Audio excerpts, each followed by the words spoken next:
Why do some things glow in the dark?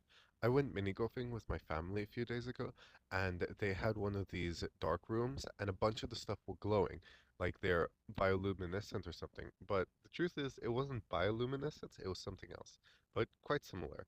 So, what you learn in physics is that sometimes electrons in specific atoms can get excited. This happens when they get energy. Just like little kids, when you get more energy, they start moving around faster and they jump to a higher energy level. So usually electrons are in a ground state, but now they've gotten excited and they're in a higher energy state. But why does that happen? How can the electrons get energized? Well, it usually happens because photons, small packets of light, get absorbed by electrons, and that causes them to gain extra energy from the light and make them more excited, which is great. But electrons can't stay excited forever. So what happens is that after some time, they get tired and they jump back down to their lower energy state, or usually the ground state, which is the lowest energy state. And because they're going down to a lower energy state, they need to release some of that energy that they had.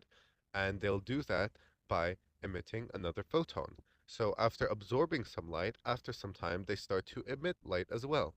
One specific element that does this really well is phosphorus.